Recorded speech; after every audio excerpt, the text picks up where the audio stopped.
South Malabar district church കൗൺസിലിൻ്റെ president Maslamani അച്ഛൻ, board അംഗങ്ങളെ, പ്രിയ അച്ഛന്മാരെ, വിദേശിമാരെ, സഹോദരി സഹോദരന്മാരെ, ദൈവനാമത്തിൽ നിങ്ങൾക്കെല്ലാവർക്കും എൻ്റെ സ്നേഹമുണ്ട്. വളരെ വ്യത്യസ്തമായ ഒരു സാഹചര്യത്തിലാണ് നാം ഇന്നായിരിക്കുന്നത്. സാധാരണഗതിയിൽ കൂട്ടായ്മകൾ ആചരിക്കാനോ ആരാധനകളിൽ പങ്കെടുക്കാനോ ഈ ദിവസങ്ങളിൽ നമുക്ക് സാധിക്കുന്നില്ല. പ്രത്യേകിച്ച് 2020 നമ്മെ സംബന്ധിച്ചിടത്തോളം ഒരു വെല്ലുവിളിയുടെ വർഷമായി. രോഗവും മരണവും നമ്മുടെ നാട്ടിലെങ്ങും നിറഞ്ഞു നിന്ന ഒരു സമയമാണ്. COVID-19 മഹാമാരി ലോകത്തെ തന്നെ പിടിച്ചുലക്കുകയുണ്ടായി.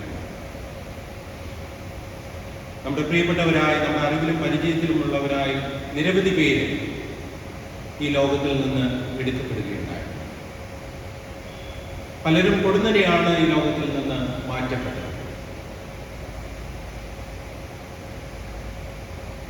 അതിനു മധ്യേയും ആ വെല്ലുവിളികളെല്ലാം നേരിട്ടുകൊണ്ട് സഭയ്ക്ക് മുന്നോട്ട് പോകുവാൻ സർവശക്തനായ ദൈവം അനുഗ്രഹിച്ചു. നമുക്ക് ദൈവത്തിന് നന്ദി കരയറ്റാം. ഈ പ്രതിസന്ധിയുടെ ഇടയിലും പാസ്റ്റേറ്റ് കമ്മിറ്റിയിലേക്കും അതുപോലെ തന്നെ ഡയസീഷൻ കൗൺസിലിലേക്കുമുള്ള ഇലക്ഷനുകൾ നമുക്ക് നടത്താനായിട്ട് സാധിച്ചു. നമ്മുടെ ഡിസ്ട്രിക്ട് കൗൺസിലുകൾ 3 നടത്തുവാനും സാധിച്ചു. ദൈവഹിതമായ ഈ വരുന്ന വെള്ളിയാഴ്ച 29-ാം തീയതി മഹാഇടവ കൗൺസിലും കൂടുവാനായിട്ട് ആഗ്രഹിക്കുന്നു. പ്രാർത്ഥനയോടുകൂടി നമുക്കായിരിക്കാം. വെല്ലുവിളികളുടെ മധ്യേയും നമ്മെ നടത്തുന്ന ദൈവം, ആ ദൈവത്തിന് മുമ്പാകെ നമ്മെ തന്നെ നമുക്ക് സമർപ്പിക്കാം.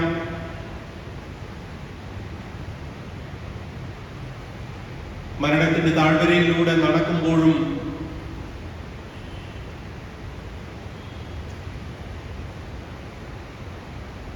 ദൈവത്തിന്റെ മക്കളെ നടത്തുന്ന ദൈവത്തെ നമുക്ക് ഓർക്കാം.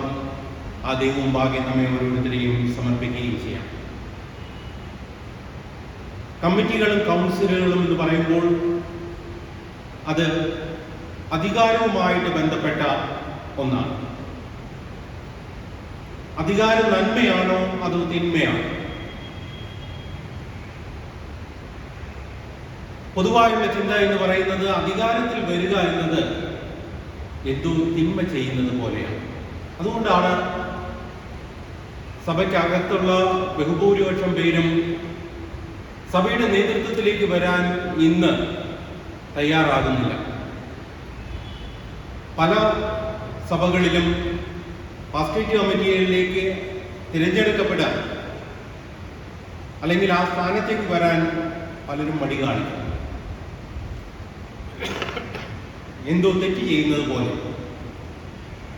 എന്നാൽ അധികാരം നന്മയാണോ അതോ തിന്മയാണോ എന്ന് നാം ഓരോരുത്തരും പരിശോധിക്കേണ്ടിയിരിക്കും. ഇവിടെ കൂടി വന്നിരിക്കുന്ന നിങ്ങളെല്ലാവരും സ്വമേധയാ പാസ്റ്റേറ്റ് കമ്മിറ്റികളിലേക്ക്, അതിലൂടെ ഡിസ്ട്രിക്ട് കൗൺസിലിലേക്കും തിരഞ്ഞെടുക്കപ്പെട്ടവരാണ്. സഭയുടെ അധികാരത്തിന്റെ ഭാഗമായിട്ട് നിങ്ങൾ മാറിയിരിക്കും. ഈ സമയത്ത് ഞാൻ നിങ്ങളുടെ ശ്രദ്ധയിൽ കൊണ്ടുവരുവാൻ ആഗ്രഹിക്കുന്ന വേദഭാഗമാണ് ഉൽപ്പത്തി പുസ്തകം 42-ാം അധ്യായത്തിന്റെ 1 മുതൽ 17 വരെയുള്ള വാക്യങ്ങൾ. ഉൽപ്പത്തി 42-ന്റെ 1 മുതൽ 17 വരെയുള്ള വാക്യങ്ങൾ. അവിടെ യാക്കോബിന്റെ മകനായ ജോസഫ് മിസ്രൈമിൽ ഉന്നതമായ ഒരു സ്ഥാനത്തേക്ക്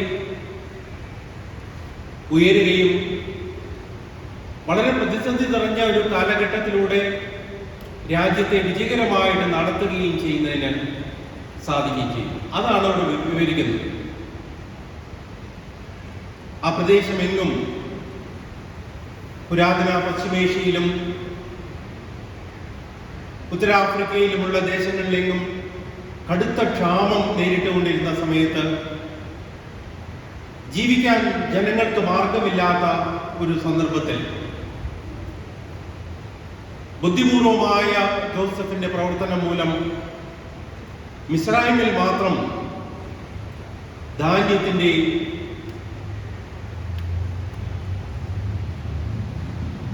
ആവശ്യത്തിനനുസരിച്ച് ധാന്യം അവർക്കുണ്ടായിരുന്നു. അതുകൊണ്ട് സമീപ പ്രദേശങ്ങളിൽ നിന്ന് പോലും സമീപ രാജ്യങ്ങളിൽ നിന്ന് പോലും മിസ്രൈമിലേക്ക് ആൾക്കാർ വരികയും അവർക്ക് ആവശ്യമായ ധാന്യം കൊള്ളുകയും ചെയ്യും. ഇവിടെ ജോസഫ് ഒരു അധികാരത്തിലാണ്. ഒന്നുമില്ലായ്മയിൽ നിന്ന് വളരെ ഉന്നതമായ ഒരു സ്ഥാനത്തേക്ക് ഉയർത്തപ്പെട്ട ഒരു വ്യക്തിയാണ്. ജോസഫിന്റെ അധികാരം ഒരിക്കലും തിന്മയായിട്ട് വേദപുസ്തകം പറയുന്നില്ല. അത് നാടിന്റെ നന്മയായി. ഒരു സമയത്ത് ജോസഫിനെ തള്ളിക്കളഞ്ഞ സഹോദരങ്ങൾ ജോസഫിന്റെ അടുക്കിലേക്ക് വീണ്ടും മടങ്ങി വരികയാണ്.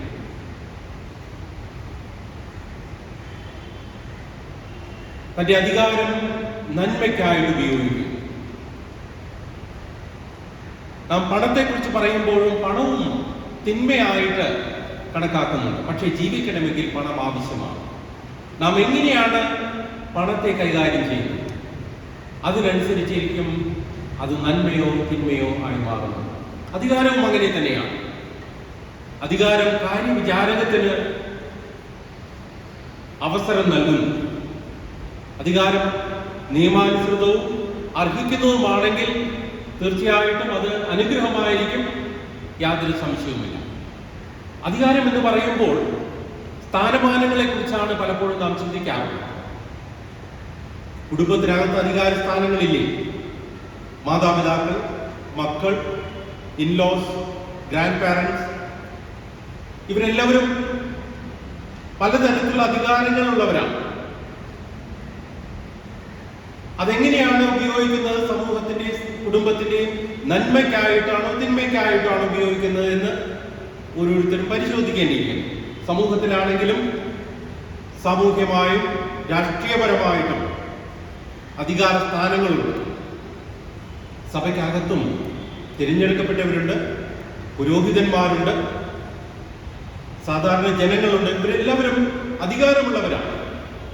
നാം ജനാധിപത്യത്തിൽ വിശ്വസിക്കുന്നവരാണ്. ജനങ്ങൾക്ക് ഉള്ള അധികാരത്തെക്കുറിച്ച്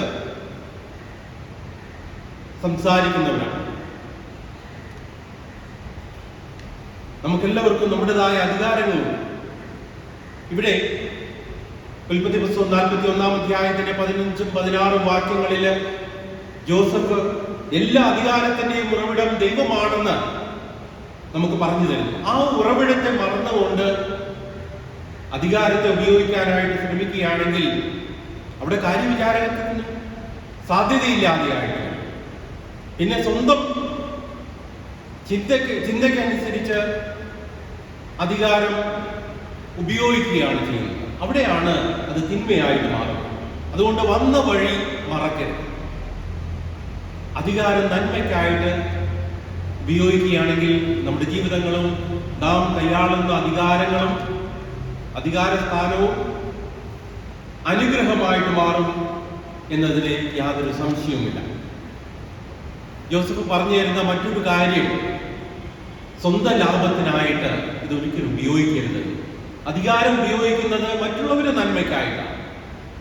ജോസഫിന്റെ അടുക്കൽ വന്ന ജോസഫിന്റെ സഹോദരന്മാരെ ജോസഫ് എങ്ങനെയാണ് ട്രീറ്റ് ചെയ്തതെന്ന് സൂക്ഷ്മമായിട്ട് പരിശോധിക്കുകയാണെങ്കിൽ അവർക്ക് പ്രത്യേകമായ അവകാശങ്ങളോ അധികാരങ്ങളോ ഒന്നും തന്നെ കൊടുക്കുന്നില്ല. പകരം അവരോടും മറ്റുള്ളവരോട് പെരുമാറുന്ന പോലെ ഒരുപക്ഷെ അതിനേക്കാളും ഹാർഷായിട്ടുള്ള ഒരു ട്രീറ്റ്മെന്റ് ആണ് ജോസഫ് അവർക്ക് നൽകുന്നത്. ജോസഫ് മിസ്രൈമിലെ ഭണ്ഡാരങ്ങൾ എല്ലാവർക്കുമായിട്ട് തുറന്നു കൊടുത്തു. വളരെ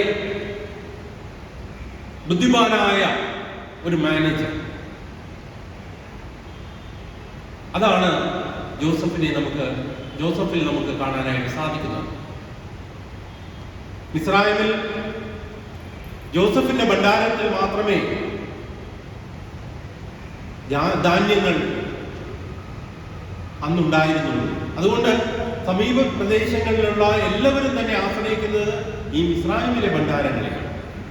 അതെല്ലാവർക്കുമായിട്ട് തുറന്നു കൊടുക്കാൻ ജോസഫ് തയ്യാറാകുന്നു. ജോസഫിന്റെ ഖ്യാതി സകലയിടത്തും വ്യാപിക്കുന്നു. ജോസഫ് ആ പ്രദേശത്തിന്റെ അനുഗ്രഹമായി മാറി. ഇന്ന് COVID-19 കടന്നുപോയപ്പോൾ 2021 നമുക്ക് തന്നിരിക്കുന്ന അനുഗ്രഹം എന്ന് പറയുന്നത്, പ്രതീക്ഷ എന്ന് പറയുന്നത് COVID-19 വാക്സിനാണ്. 2 തരത്തിലുള്ള വാക്സിൻ ഇന്ന് നമുക്ക് അവൈലബിൾ ആണ്. കോവിഷീൽഡും കോവാക്സിൻ ഇന്ന് കേരളത്തിൽ പോലും ഇത് അവൈലബിൾ ആണ്. അത് ഘട്ടം ഘട്ടമായിട്ട് എല്ലാവരുടെ വ്യക്തിക്കുമെന്ന് ഗവൺമെന്റ് പ്രോമിസ് ചെയ്തിരിക്കുന്നു. ഇത് രണ്ടും ഭാരതത്തിലെ കമ്പനികളാണ് ഏറ്റവും കൂടുതൽ ലോകത്തിൽ നിർമ്മിക്കുന്നത്. സൂക്ഷ്മമായി പരിശോധിക്കുകയാണെങ്കിൽ നമ്മുടെ സർക്കാരും വാക്സിൻ നയതന്ത്രത്തിൽ ഏർപ്പെട്ടിരിക്കുകയാണ്. ഇന്ന് 90-ലധികം രാജ്യങ്ങളിലേക്ക് കയറ്റുമതി ചെയ്യാനായിട്ട് ഒരുങ്ങിയിരിക്കുകയാണ് നമ്മുടെ ഗവൺമെന്റ്. അതിലൂടെ ആ രാജ്യങ്ങളുടെ സപ്പോർട്ട് നമ്മുടെ ഗവൺമെന്റിന് ലഭ്യമാകും. ആ ഒരു തന്ത്രമാണ് ഇവിടെ ഗവൺമെന്റ് ഉപയോഗിക്കുന്നത്. ജോസഫിന്റെ അതേ പ്രവർത്തനം തന്നെ. ജോസഫ് അതുപോലെ തന്നെയാണ്. തന്നെ സമീപിച്ച എല്ലാവർക്കും തന്റെ ഭണ്ഡാരം തുറന്നു കൊടുത്തുകൊണ്ട് അവർക്ക് വേണ്ടുന്ന ധാന്യം നൽകാനായിട്ട് തയ്യാറാകും. ഒരു വ്യക്തിയുടെ മഹത്വം എന്ന് പറയുന്നത്, അല്ലെങ്കിൽ മഹത്വം അളക്കേണ്ടത് ആ വ്യക്തി അലങ്കരിച്ച സ്ഥാനമാനങ്ങൾക്കനുസരിച്ചല്ല, പകരം ആ വ്യക്തി എങ്ങനെയാണ് തന്റെ സ്ഥാനങ്ങൾ ഉപയോഗിച്ചുകൊണ്ട് സമൂഹത്തിന് നന്മ ചെയ്തത്, സമൂഹത്തെ സേവിച്ചത്. അതാണ് നാം അളന്നു നോക്കേണ്ടത്. ഒരു വ്യക്തി എത്രയും ഉയർന്നു പോയാലും ആർക്കും ഒന്നും ചെയ്തില്ലെങ്കിൽ ആ വ്യക്തി ഒരിക്കലും സമൂഹത്തിന് അനുഗ്രഹമാകുന്നില്ല. യേശു തന്റെ ശുശ്രൂഷയിൽ നമുക്ക് കാണിച്ചു തന്നിരിക്കുന്ന പ്രധാനപ്പെട്ട പാഠങ്ങളിൽ ഒന്നാണ് വിശുദ്ധ മർക്കോസ് എഴുതിയ സുവിശേഷം 10-ാം അധ്യായത്തിലെ 45-ാമത്തെ വാക്യത്തില് യേശു തന്റെ ശുശ്രൂഷയെ കുറിച്ച് പറയുന്നത്, മനുഷ്യപുത്രൻ ശുശ്രൂഷിപ്പാനായിട്ടല്ല, ശുശ്രൂഷ ചെയ്യിപ്പാനായിട്ടല്ല, ശുശ്രൂഷിപ്പാനും അനേകർക്ക് വേണ്ടി തന്റെ ജീവനെ മറുവിലയായി കൊടുപ്പാനും അത്രേ വന്നത് എന്നാണ് യേശു പറയുന്നത്. ഇവിടെ അധികാരവും ശുശ്രൂഷയും തമ്മിൽ അഭേദ്യമായ ഒരു ബന്ധം നമുക്ക് കാണാനായിട്ട് സാധിക്കും. ഇവിടെയാണ് കാര്യവിചാരകത്വത്തിന് സ്ഥാനമുള്ളത്. ഇന്ന് നമ്മുടെ രാജ്യം റിപ്പബ്ലിക് ഡേ ആഘോഷിക്കുകയാണ്. ഇവിടെ നമുക്ക് സ്വാതന്ത്ര്യത്തെ കുറിച്ച് ധാരാളമായിട്ട് ചിന്തിക്കുകയും പറയുകയും ചെയ്യാനുള്ള ഒരു അവസരമാണ്. ഫ്രീഡം വിത്ത് റെസ്പോൺസിബിലിറ്റി, അതാണ് റിപ്പബ്ലിക് ഡേ നമ്മെ ഓർമ്മിപ്പിക്കുന്നത്. നമുക്കൊരു ഭരണഘടനയുണ്ട്. ആ ഭരണഘടനയുടെ അകത്ത് നിന്നുകൊണ്ട് നമുക്ക് സ്വാതന്ത്ര്യത്തെ ആഘോഷിക്കാനായിട്ട് കഴിയും.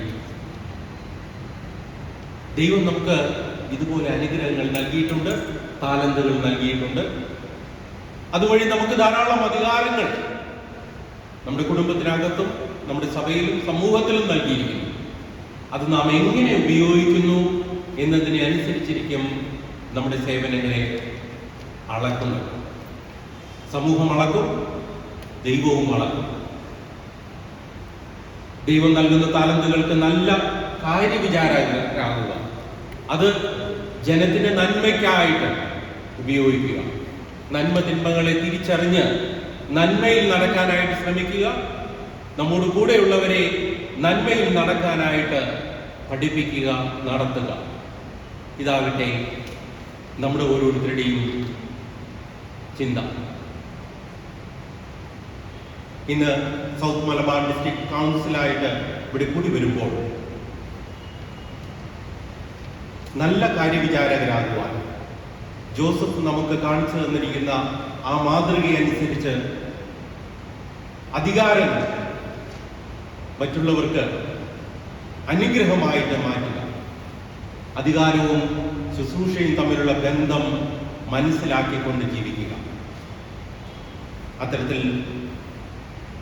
നമ്മുടെ ജീവിതങ്ങളെ ക്രമപ്പെടുത്താൻ ദൈവം തന്റെ പരിശുദ്ധാത്മാവിനാൽ നമ്മെല്ലാവരെയും സഹായിക്കുമാറാകട്ടെ.